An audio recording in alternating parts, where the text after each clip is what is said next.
A very good morning to all.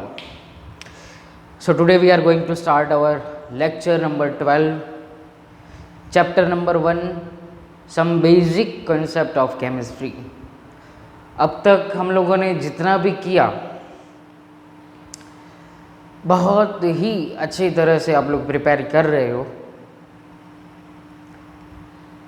And last lecture के अंदर हम लोगों ने दो इम्पॉर्टेंट कंसेप्ट जो है उसे पढ़ा,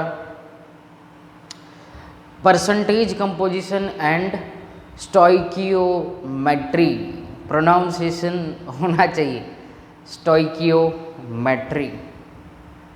परसेंटेज कंपोजिशन तो इतना हार्ड नहीं था, बहुत ही इजी कंसेप्ट था, लेकिन stoichiometry is the one of the most important concept of this chapter, and this concept always carry forward to the next chapter wherever we learn chemical reactions, because it is related to chemical reaction. The first sentence of stoichiometry we written that it is related to chemical reaction. तो मतलब जहाँ पे भी chemical reaction वहाँ पे stoichiometry present होगा। तो stoichiometry था क्या? तो पहले हम लोगों ने केमिकल रिएक्शन किसे कहते हैं उसे समझा था कि भाई it is a participation of molecules and the rearrangement of atoms. Simple definition हमने वहाँ पे दिया कि वो एक केमिकल रिएक्शन होगा। फिर जो भी कोएफिशिएंट होते हैं रिएक्शन के अंदर, हम लोगों ने वाटर के जो प्रोडक्शन का जो एग्जाम्पल लिया था एंड SO3 प्रोडक्शन का एग्जाम्पल लिया था, तो उसके अंदर जो हम लोग उसके आगे केमिकल के आगे जो नंबर लिखते हैं उसे हम लोग बोलते हैं स्टोइकियोमेट्री कोएफिशिएंट्स। और वो क्या डिनोट करते हैं? Not a mass but it is a number of molecule and number of moles. इतना ही याद रखो, इतना ही याद रखो स्टोइकियोमेट्री के लिए। क्या? Number of molecule number of moles को डिनोट करते हैं। और मोल क्या है? It is the biggest unit of amount of substance. तो आज सम्स जो हम लोग करने वाले हैं वो टोटली मोल को फोकस्ड करके ही हम लोग आज जितनी भी सम्स करेंगे उसमें मोल जो है वो मेन पिक्चर का हीरो रहेगा। मॉलिक्यूल्स जहाँ पे ज़रूरत पड़ेगी वहाँ पे यूज़ करेंगे, लेकिन hero always in the centre, that is mole. Mole hero अपना होगा। तो इसीलिए तो हम लोग अब स्टार्ट करने जा रहे हैं आज पूरा लेक्चर स्टोइकियोमेट्री के सम्स के ऊपर। तो जितने भी मैं आज आप लोगों को सम करूँगा mostly different kinds of A types stoichiometry के ऊपर मैंने आज आप लोगों को जो मैं यहाँ पे करवाने वाला हूँ उसमें कंसीडर कर लिए हैं। लेकिन जैसे मैं पहले लेक्चर से बोलता आ रहा हूँ, chemistry is logical and conceptual. तो कंसेप्ट कहाँ से कैसे क्यों यूज़ करते हैं वहाँ पे आप लोगों का ब्रेन जो है वो काम करना चाहिए। याद रखना ये बात, क्योंकि अब जो क्वेश्चंस हम लोग पढ़ेंगे वो सीधा आप लोगों को रिएक्शन के बेस्ड हमें सॉल्व करने होंगे। धीरे धीरे पहले easy, then medium and then एक अपर लेवल के ऊपर हम लोग जाएंगे। कुछ सम्स 10 to 11 सम्स मैं आज आप लोगों को करवाने वाला हूँ। तो हम लोग चलिए स्टार्ट करें सम। तो चलिए हेडिंग लिखें, sums based on stoichiometry. Sums based on stoichiometry. So our first question, here we go. If 16 ग्राम, पहले इजी सभी करवाऊंगा, if 16 gram of methane is burnt, find mass of CO2 produced। ये हुआ आपका क्वेश्चन। तो सबसे पहली बात आप लोगों को क्या करना है, क्वेश्चन देख के सबसे पहले ये पता करो कि रिएक्टेंट कौन और प्रोडक्ट कौन। क्योंकि stoichiometry is related to balancing of reaction. Balance करेंगे तभी तो पता चलेगा कि भाई एक्चुअल में कितना CO2 प्रोड्यूस हो रहा है। तो सबसे पहले एक बेसिक रिएक्शन लिखो, मीथेन, और उसको बर्न करना है। बर्न करना है मतलब CH4 in the presence of O2 gas. क्या प्रोड्यूस होता है, ये रिएक्शन आप लोग सीख के आए हो चैप्टर नंबर 1 10th में, और चैप्टर नंबर 4 जो ऑर्गेनिक केमिस्ट्री का एक चैप्टर था उसमें भी सीख के आए हो। Any hydrocarbon when burned in the presence of oxygen always gives carbon dioxide water and heat. ये सेंटेंस याद रखना, नहीं याद है तो याद रख लेना। Any hydrocarbon when Burns in the presence of oxygen it gives CO2 H2O and heat. चलिए, तो यहाँ पे हो गया हमारा CO2 प्लस H2O। क्वेश्चन क्या पूछा है हमारे पास, इसका वेट है 16 ग्राम।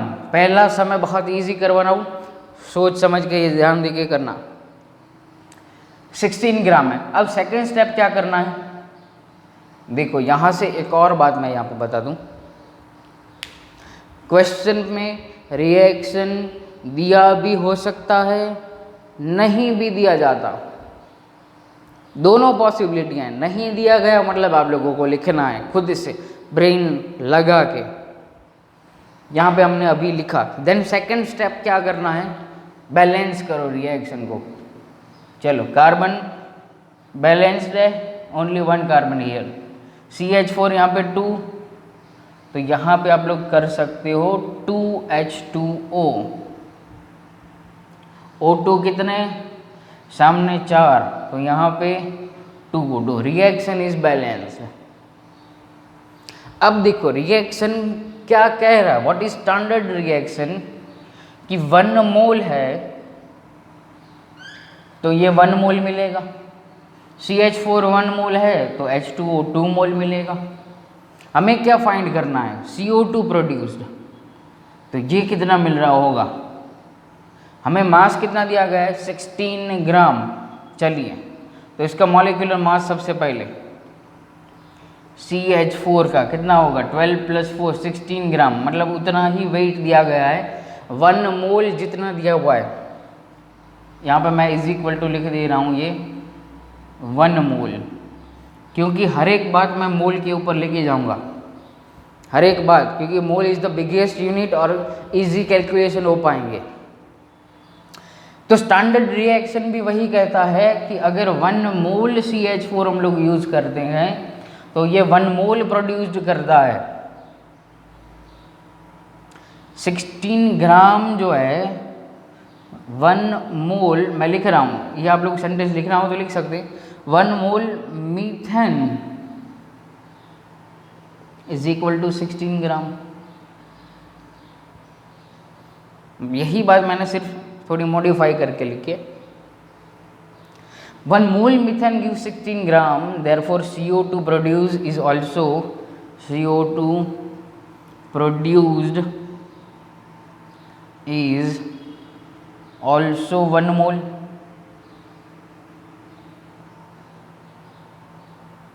अब क्या करना है, हमें मोल्स नहीं पूछे हैं, मास पूछा है। व्हाट मास, तो अब 1 मोल का मास फाइंड कर लो। 1 मोल कितना होता है CO2, तो जितना मॉलिक्यूलर मास हो उतना, therefore 1 mole CO2 gas is equal to 44 gram. ये हो गया आप लोगों का आंसर, 44 ग्राम। बहुत ही सिंपल सा क्वेश्चन है, पूछते भी नहीं है ऐसा, लेकिन ये फर्स्ट क्वेश्चन था, कैसे करना है इसलिए मैंने इतना सा ओवरफ्लो जैसा क्वेश्चन लिया है मैंने। ओके, धीरे धीरे बढ़ता चलेगा आप लोगों को कि भाई हम लोगों को कैसे आगे बढ़ना है। Okay,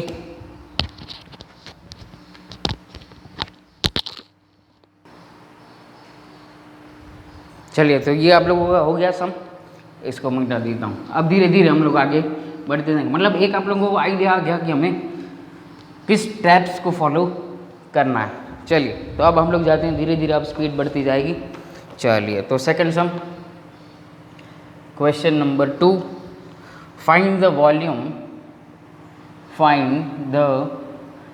volume and mass of CO2 produced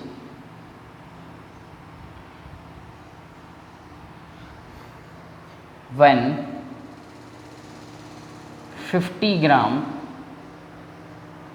CaCO3 is heated। चलो, रिएक्शन नहीं दिया गया है तो रिएक्शन लिखना पड़ेगा। कौन सा रिएक्टेंट है? CaCO3। Answer CaCO3 will give CaO plus CO2। अब ये सभी रिएक्शन कैसे आते हैं वो आप लोगों को 10th में आ गया है। ओके, चलिए, तो सबसे पहले बैलेंस करो रिएक्शन को, शायद तो बैलेंस दिया, एक Ca CO2 एंड O2। चलिए, रिएक्शन पहले से बैलेंस दिए, बैलेंस करने की ज़रूरत नहीं है। चलिए, अब मैं कैलकुलेट कर रहा हूँ इसका molecular mass. CaCO3 Ca 40 plus 12 plus 48 कितना होगा? 100 is equal to 1 mole. Then अब हमें कितना दिया हुआ है? 50 ग्राम। देखो यहाँ पे 1 मोल है, अब मैं लिख रहा हूँ, अब सेंटेंस में लिख रहा हूँ 1 मोल CaCO3 गिव्स 1 मोल CO2। ये सेंटेंस आप लोग जब भी लिखो तब स्टैंडर्ड रिएक्शन के अकॉर्डिंग ही लिखो और मोल के अकॉर्डिंग लिखो। अच्छा, 1 मोल CaCO3 मीन्स 100 ग्राम CaCO3 गिव्स कितना देता है? 44 ग्राम देगा।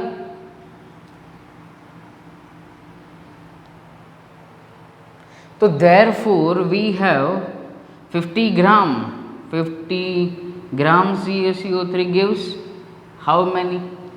Therefore 50 into 44 डिवाइडेड बाय करो 100 को, तो ये 52 जा 44 डिवाइडेड बाय 2 मतलब 22 ग्राम क्या मिला हमें? CO2। इजी। अब यहाँ पे आप लोग मोल भी कैलकुलेट कर सकते थे, क्या कर सकते आप लोग? और करके 50 ग्राम को मोल में कन्वर्ट करो, 50 ग्राम को मोल में कन्वर्ट करो। Mole is equal to mass upon molecular mass, तो 50 अपॉन 100, देयरफॉर 0.5 मोल हो जाता, हाफ मोल। तो ये भी क्या होता? हाफ मोल का मतलब 22 ग्राम। कोई भी मेथोडोलॉजी यूज़ करो, आंसर आप लोगों को आना चाहिए। आइदर मोल में कन्वर्ट करो या मोल्स को ग्राम में कन्वर्ट कर दो। चलिए, अब ये हो गया हमारा मास। अब इसी का ही हमें क्या फाइंड करना है? वॉल्यूम फाइंड करना है। तो वॉल्यूम के लिए हम लोग क्या यूज़ करते हैं? इफ 1 मोल CO2 होता हमारे पास,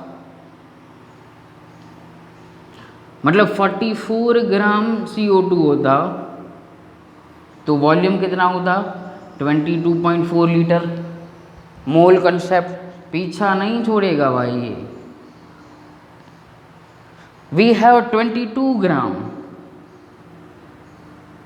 देन वॉल्यूम कितना? Therefore 22 into 22.4 divided by 44,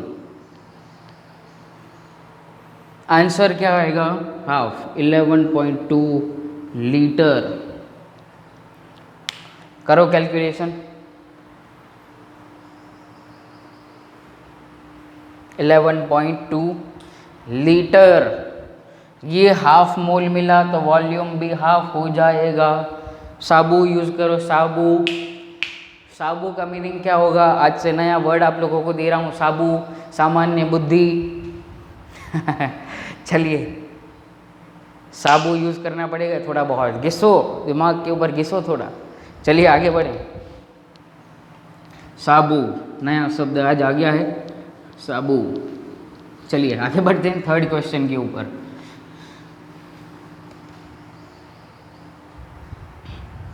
third question जो है वो हमारा अच्छा दिया गया है।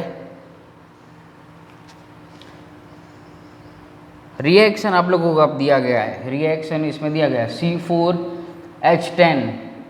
इसका चलो पॉज करो वीडियो को और इसका नाम सोचो क्या हो रहा है, नाम सोचो। ये आप लोग पढ़ चुके हो आप लोगों को।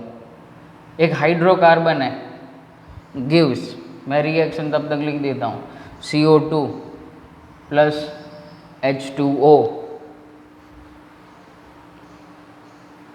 Plus H2O। क्या नाम है इसका? ब्यूटेन बोलते हैं इसे, ब्यूटेन। क्वेश्चन ऐसा दिया है कि find mass of CO2 produced. भाई हर बार CO2 क्यों? तो CO2 भी हीरो ही रहता है हर जगह।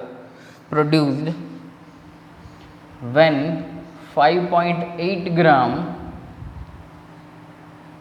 Of butane is heated.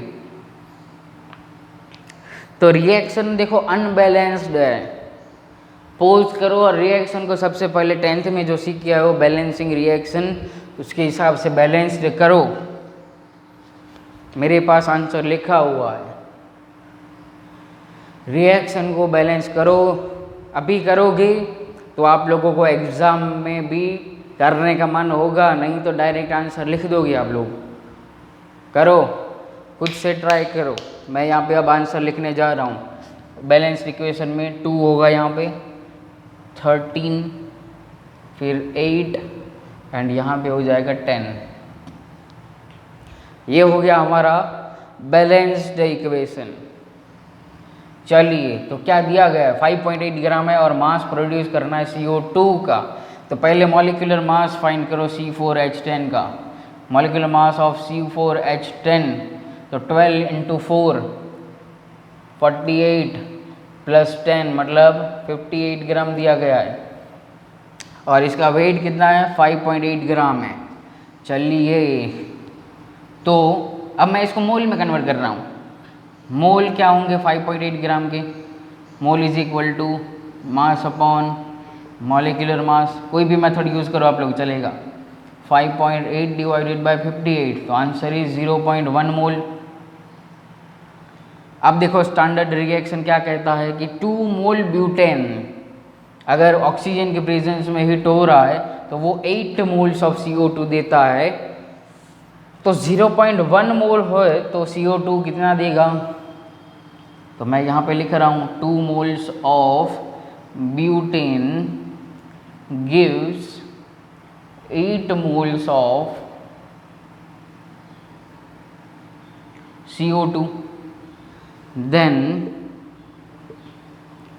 0.1 mole of C4H10 gives how many? Therefore 0.1 into 8 divided by 2, तो कितना आ जाएगा? 2 4 जा मतलब 0.4 मोल। अब 0 मोल्स में तो आंसर नहीं पूछा है, मतलब इसको करो मास के अंदर convert. Therefore mole is equal to mass upon molecular mass. Therefore mass is equal to mole into molecular mass, mole कितने हो गए 0.4, मॉलिक्यूलर मास कितना 44, आंसर कितना, आंसर कितना हो जाएगा चेक करो आप लोग, 4 इंटू 44 डिवाइडेड बाई 10, तो कुछ आंसर आ रहा है 17.6 ग्राम, आंसर क्या हो जाएगा 17.6 ग्राम।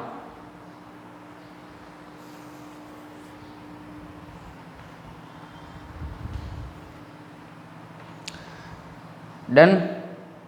मैंने अभी आप लोगों को मोल के हिसाब से कन्वर्ट करवाया।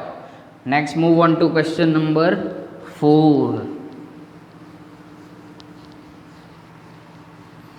धीरे धीरे लेवल बढ़ेगा, टेंशन मत लो, धीरे धीरे हम लोग आगे बढ़ते जाएंगे। चलिए अब थोड़ा बहुत चेंज लेते हैं। क्वेश्चन नंबर 4, फाइंड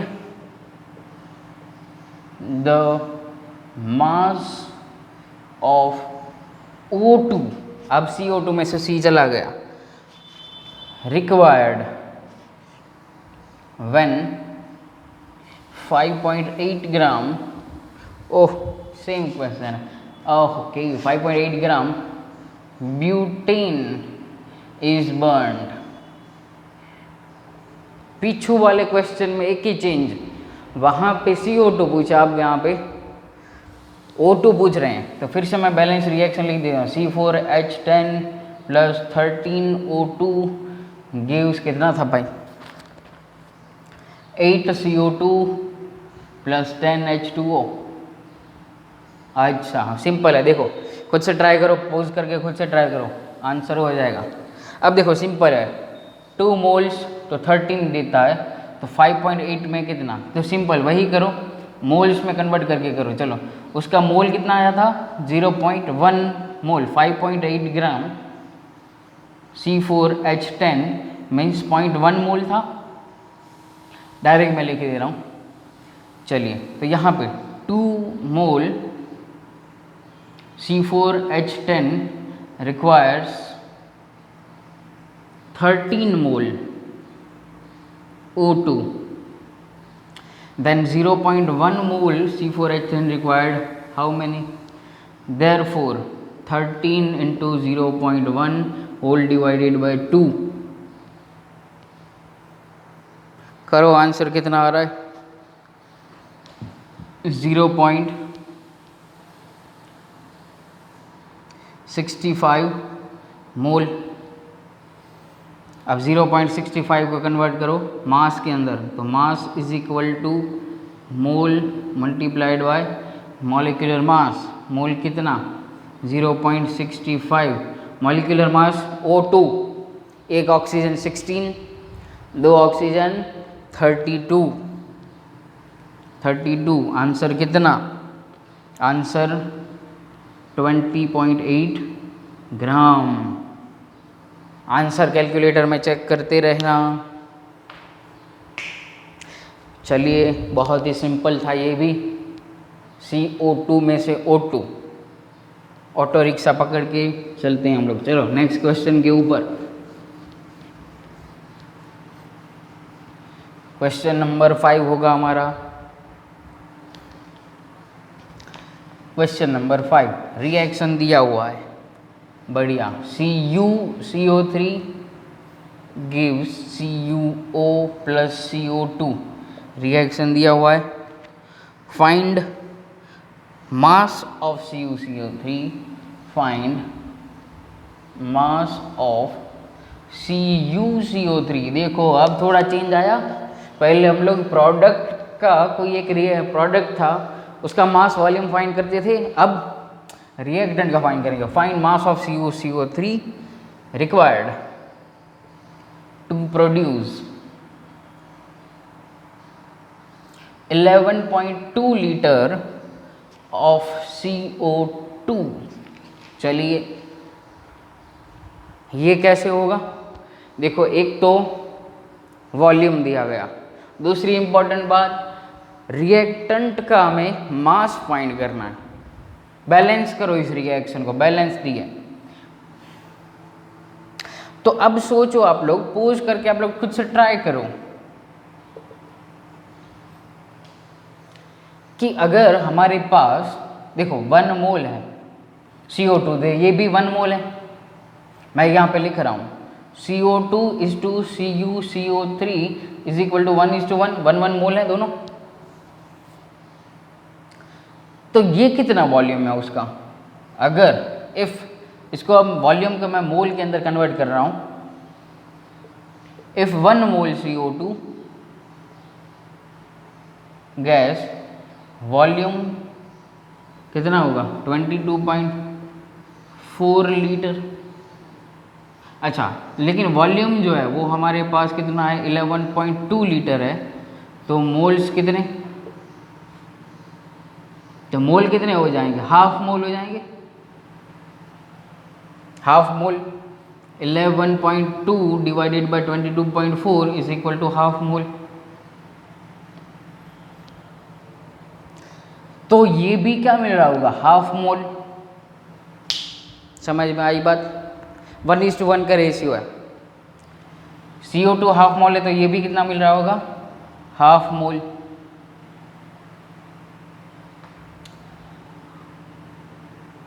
तो हाफ मोल CuCO3 है, तो चलिए इसका मास कैलकुलेट कीजिए सीधा। कॉपर ले लो 63.5 प्लस कार्बन ले लो 12 और ये हो जाएगा 48। तो नियरली आंसर जो है वो कितना मिलता है,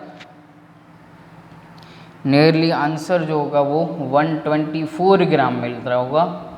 बस ये हो गया 1 मोल इज इक्वल टू 1 मोल। तो हाफ मोल कितना हो जाएगा,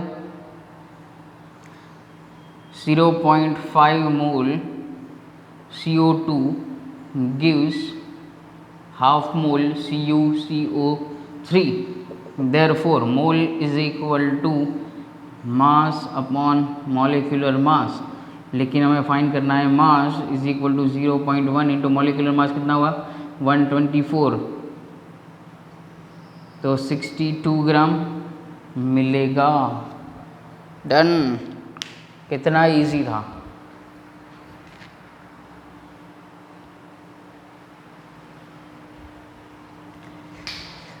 अब आपको हिट एंड ट्रायल मेथड से भी कर सकते हो, ये 1 मोल ये 1 मोल, इसका हाफ तो इसका हाफ, मॉलिक्यूलर मास फाइंड करके सीधा आंसर। लेकिन 2 मार्क्स क्वेश्चन पूछा जाए तो ये मेथड करनी पड़ेगी। अगर MCQ पूछा जाए तो हिट एंड ट्रायल मेथड से कर डालो, यूज साबू। चलिए next question, move on to 6th question. Easy लग रहे होंगे सम्स, नहीं सर ये इजी है, रुको आगे देखो होता है क्या। Question number 6, reaction is given CaNO3 twice, hit करना है उसे, प्रोड्यूस कर रहा है CaONO2O2। Find the mass of CaO produced when 5.6 liter NO2 is produced। बाप रे बाप, मस्त सम दिया गया है। रिएक्टेंट का कोई भी रोल नहीं, प्रोडक्ट टू प्रोडक्ट जाएंगे हम लोग। तो रिएक्शन बैलेंस्ड है, नहीं है, यहाँ पे 6 ऑक्सीजन और यहाँ पे 5 है।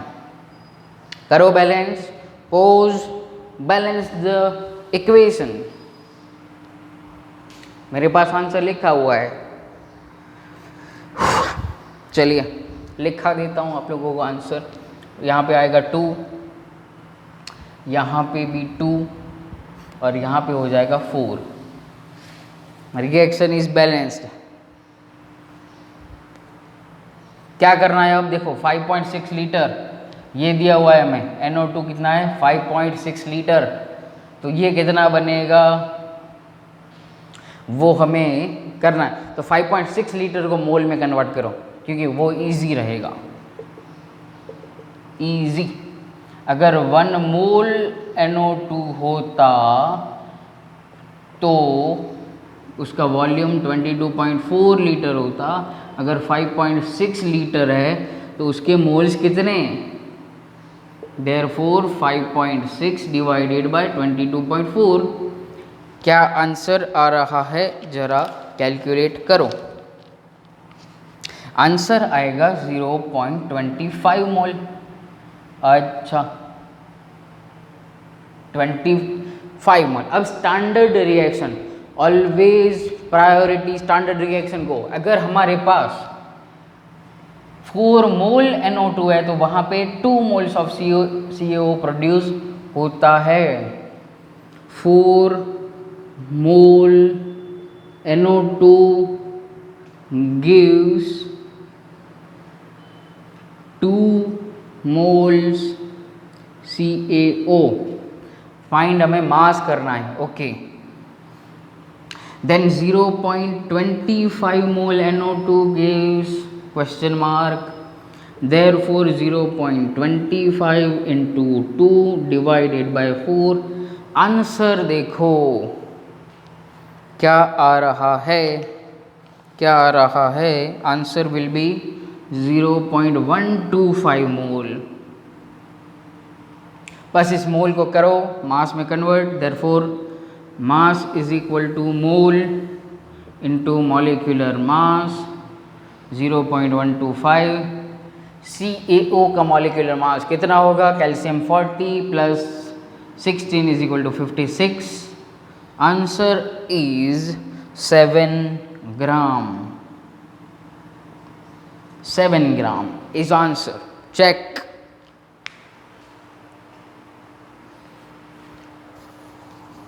चेक करो, चेक करो, देखो आराम से, छोटे छोटे सम्स। चलिए आगे बढ़ते हैं हम लोग। Next move on to question number 7।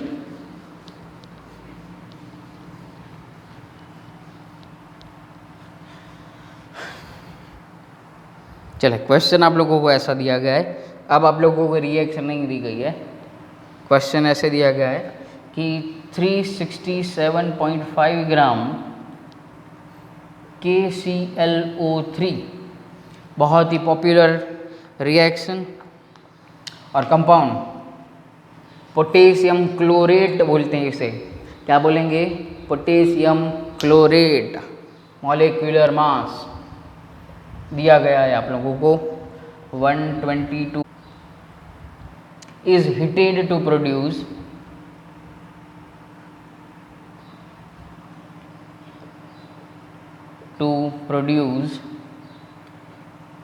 KCl and O2।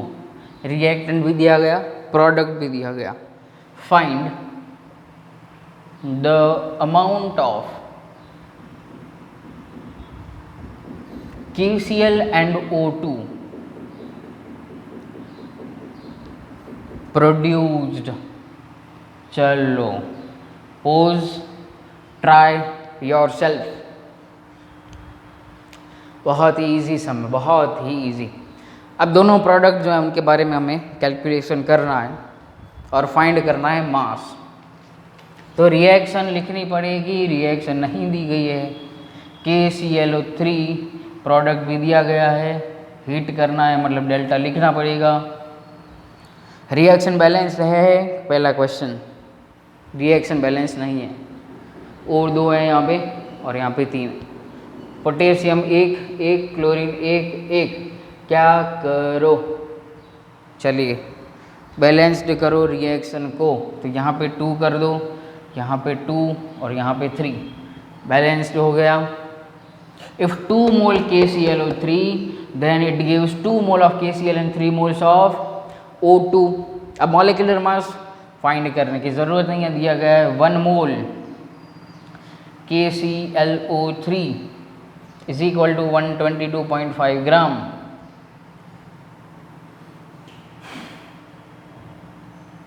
तो KCl कितना मिलेगा, लेकिन हमारे पास वेट क्या दिया हुआ है, देखो 367.5 ग्राम है तकलीफ। अच्छा चलो मोल्स में कन्वर्ट करते हैं पहले।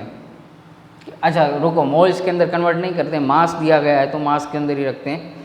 चलिए, तो KCl का मॉलिक्यूलर मास, मॉलिक्यूलर मास हम लोग कैलकुलेट कर लें दोनों का। KCl 39 प्लस 35.5 कितना हो जाएगा, 39 35.5, 2 मोल्स हैं यहाँ पे, 30 यहाँ पे 60 69 प्लस 5, 69 प्लस 5 कितना होगा, 74.5। अच्छा 2 है तो मल्टीप्लाइड बाय करो 2, तो 70 140 इज इक्वल टू, ये आंसर हो जाएगा 149 ग्राम। और ये 3 moles of O2 molecular mass, तो 3 इंटू कितना हो जाएगा 32, तो कितना हो गया 2 3 ज़ा 6 और 3 3 ज़ा 9, 96 ग्राम हुआ। चलिए अब हमारे पास क्या है, देखो this is 122.5 gram, if it is 122.5 gram KClO3, तो कितना देता है ये 149 ग्राम KCl देगा।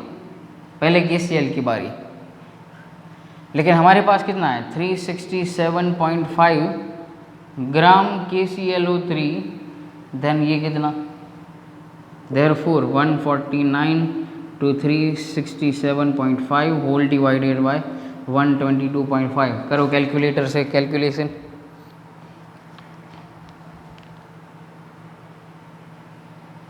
रुको भाई, 2 मोल्स हैं KClO3, तो इसका भी डबल, 122.5 का डबल करो कितना होगा, 245 ग्राम हो रहा है। तो चेंज करो यहाँ पे 245 ग्राम।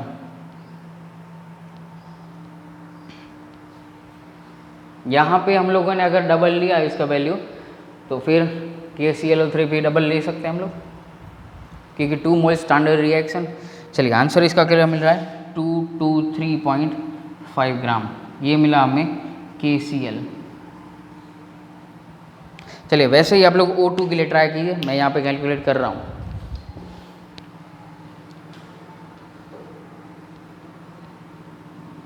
अब इतना ही मीठा ले रहा हूँ मैं।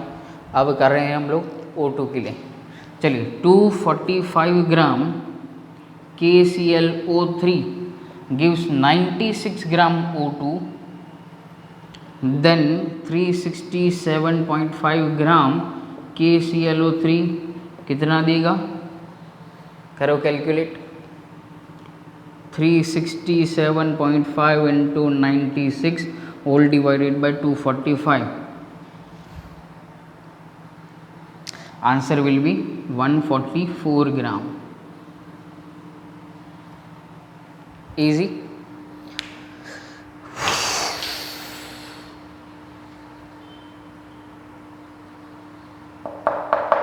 आगे बढ़े, next move on to question number 8 तक पहुंच आए हम लोग, 8 पहुंचे 9, जो भी नंबर आया वो।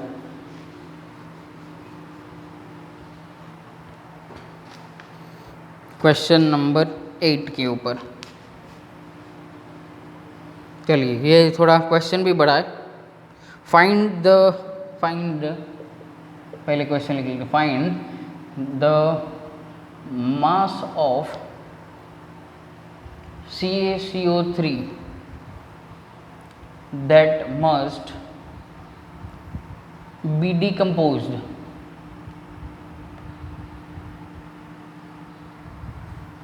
to produce sufficient amount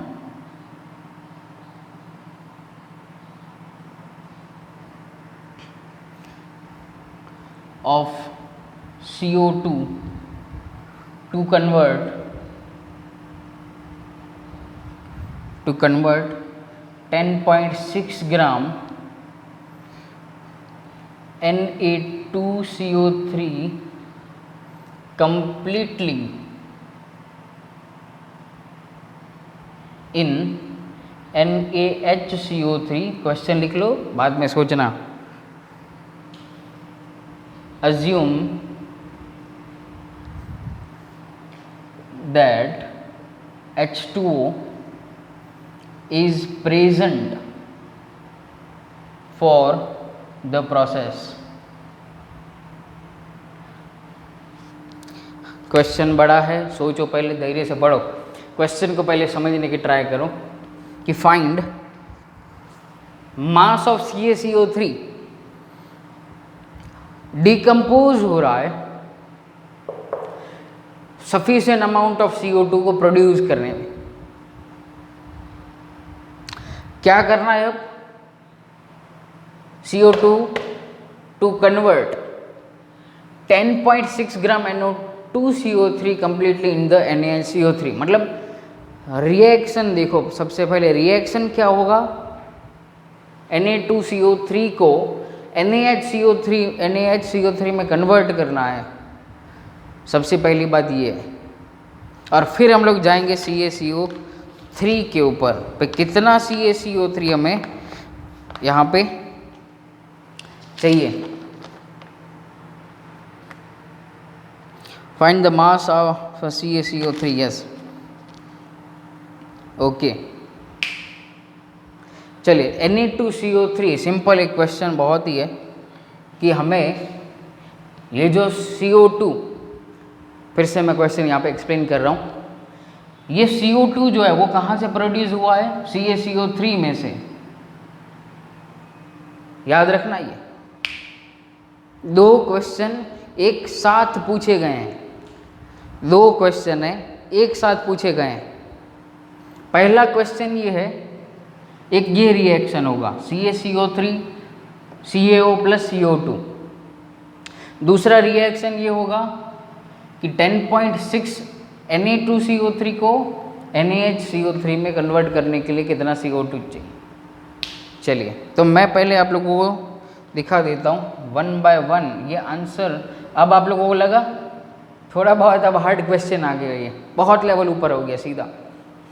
देखो दो रिएक्शन होते हैं यहाँ पे, CaCO3 CaO प्लस CO2, एक ये हुआ,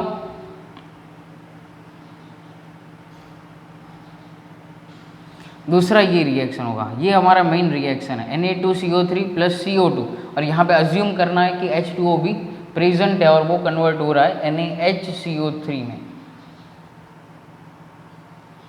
NaHCO3 में। Find the mass of CaCO3 that must be decomposed to produce sufficient amount of CO2 to convert 10.6 gram in NaHCO3। तो पहले तो आप लोग ये फाइंड करो कि ये CO2 जो है वो कितना चाहिए इसको प्रोड्यूस करने के लिए। तो ये जो आंसर होगा वह यहीं आ जाएगा, समझ रहे हो? क्योंकि ये CO2 कहाँ से मिला होगा, ये CO2 यहाँ से मिला है, फिर इस CO2 को यहाँ पे यूज़ किया, और फिर इसके ऊपर से हमें जानना है CaCO3 के मास के ऊपर। मतलब दो क्वेश्चन, फिर से मैं रिपीट कर रहा हूँ, दो क्वेश्चन साथ में। सबसे पहले molecular mass of Na2CO3 find करो, और वो मिलेगा आप लोगों को 106 ग्राम, 106 ग्राम। और अगर ये 1 मोल हुआ तो इसका 44 ग्राम। अब मास में ही सीधा मैं ले रहा हूँ, तो अगर 10, अच्छा रुको, रिएक्शन बैलेंस्ड है कि नहीं देखो। रिएक्शन पहले तो अनबैलेंस्ड है, मतलब ये हो जाएगा 2, लेकिन इस 2 का कोई मीनिंग नहीं है अभी, क्योंकि हमें चाहिए मास ऑफ CO2। तो चलिए, तो 106 ग्राम Na2CO3 requires 44 gram CO2. Then 10.6 gram Na2CO3 requires, therefore 10.6 into 44 divided bye 106, calculation करो।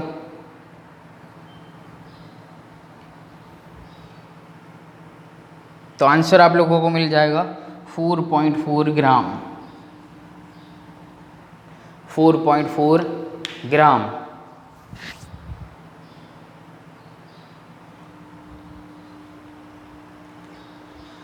अब ये 4.4 ग्राम को यहाँ पे मैं रख रहा हूँ इस रिएक्शन के अंदर।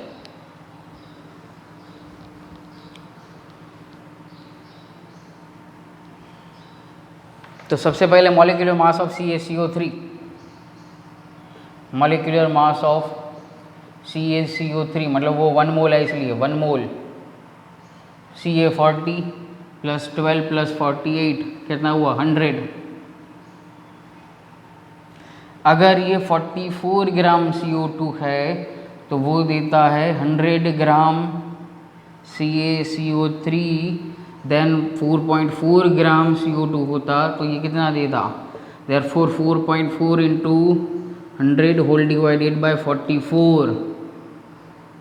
तो इसको मैं ऐसे लिखूँ 4.4 into 100 divided by 44 into 10 sorry divided by 10, तो ये 44 सीधा कैंसिल, ये भी कैंसिल, मतलब आया 10 gram. Easy, 10 gram is the answer. अच्छा क्वेश्चन दिया सर, अभी फील आया थोड़ा स्टोइकियोमेट्री का कि ऐसे भी क्वेश्चन पूछे जाते हैं। एक और सम में इसके जैसा ही करवाने वाला हूँ। चलिए अब एक और लेवल ऊपर, सम नंबर 9 करोड़ का सवाल आपके सामने ये रहा। कौन बनेगा करोड़पति। चलिए 9 करोड़ का सवाल ये रहा, क्योंकि धीरे धीरे लेवल बढ़ता जाता है। Okay, 2.76 gram of silver carbonate, formula नहीं दिया गया है, सोचो। On being strongly heated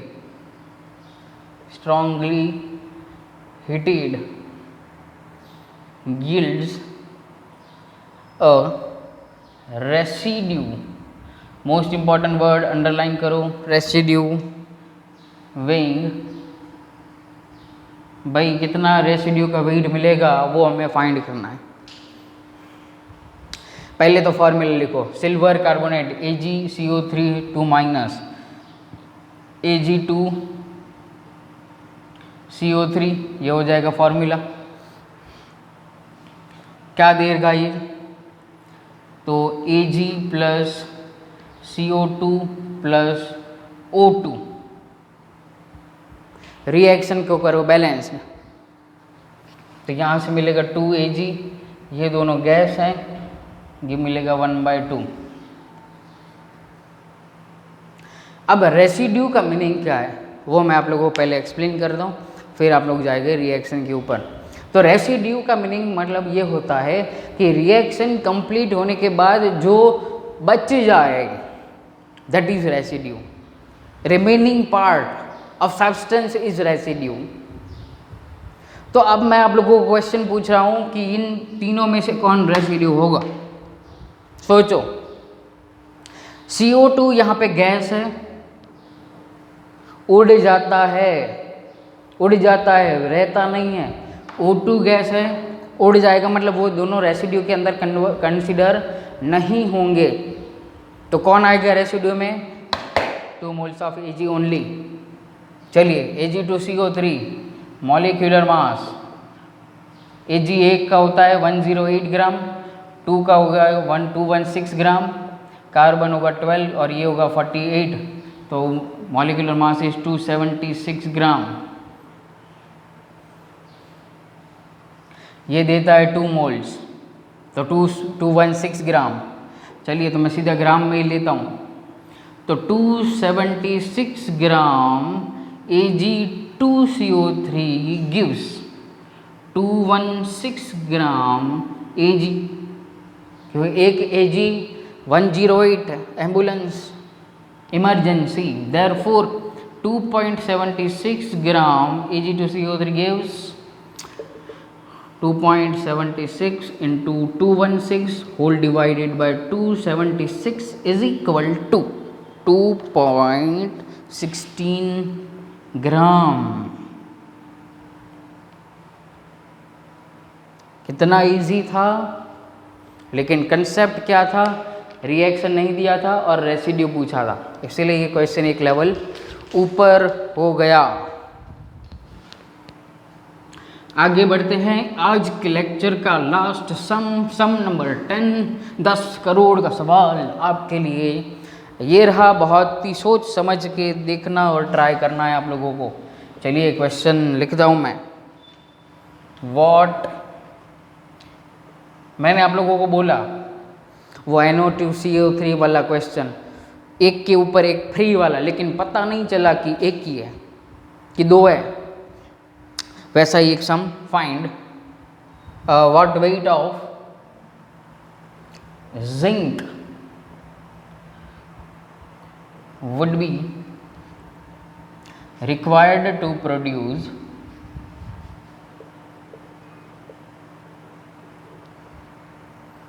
enough hydrogen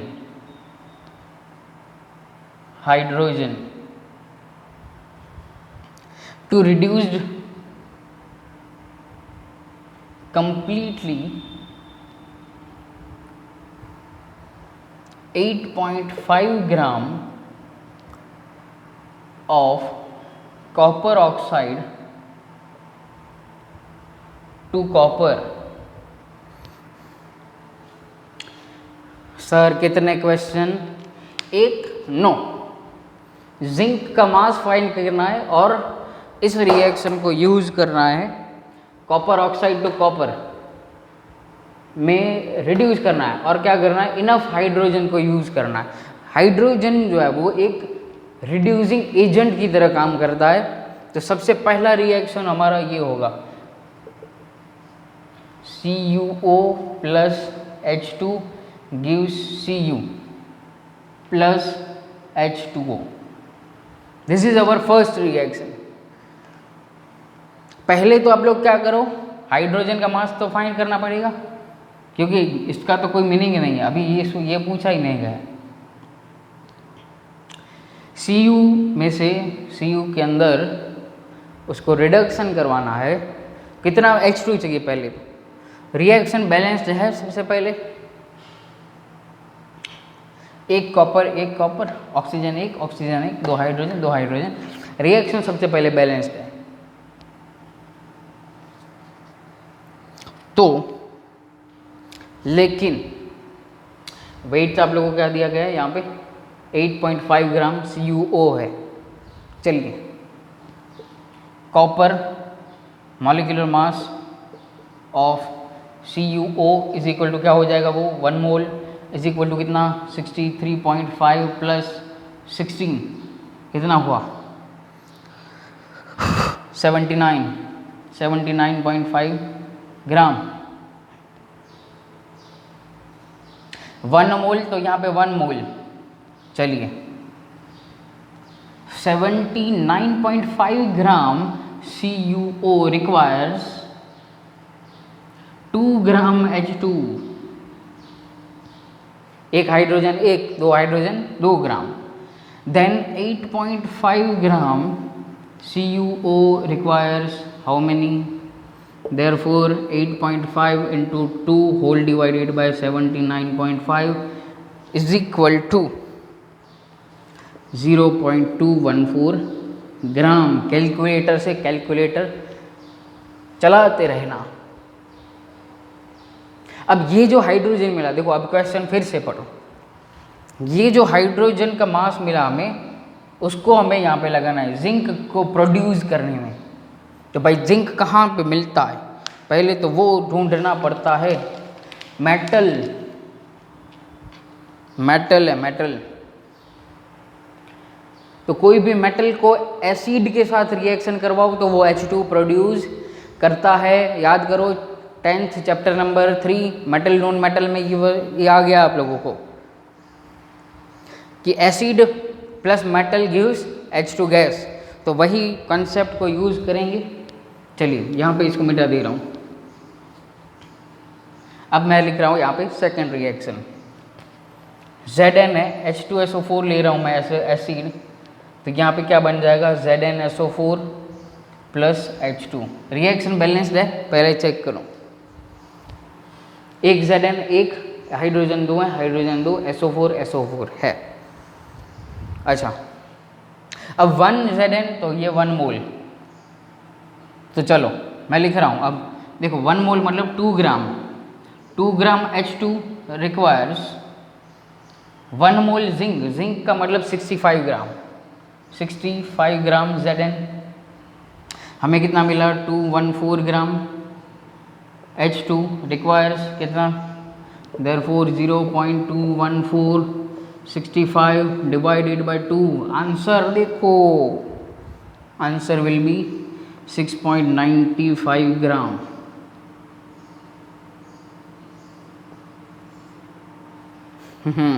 easy, सोचो, thinking process, chemistry is conceptual totally. Answer ये फिर से देखो, धीरे धीरे से कैलकुलेट करते जाओ। तो यहाँ पे हम लोग ये जो स्टोइकियोमेट्री के जो सम्स हैं, मोस्टली मैंने टाइप्स ऑफ सम्स कैलकुलेट कर चुके हैं।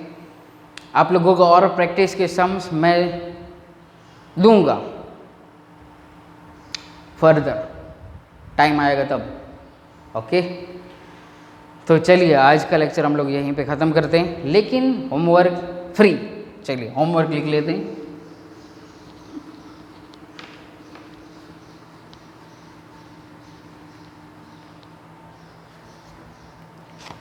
ज़्यादा नहीं दूंगा homework. Example text book, example 3, 4 and 5, और ये 5 मोस्ट इम्पॉर्टेंट 3 मार्क्स क्वेश्चन में पूछा जाता है हर बार, इम्पॉर्टेंट रखना है इसको। और एक्सरसाइज में क्वेश्चन नंबर 36, ये भी IMP में डाल दो इसको। मोस्ट इम्पॉर्टेंट दोनों क्वेश्चन है और दोनों 3 मार्क्स के अंदर पूछे जाते हैं। Most important question both 3 marks के अंदर, 5th and this one question number 36। तो thank you and very much. Doubt है तो पूछ लेना। चलिए मिलते हैं हम लोग नेक्स्ट लेक्चर के अंदर। Thank you.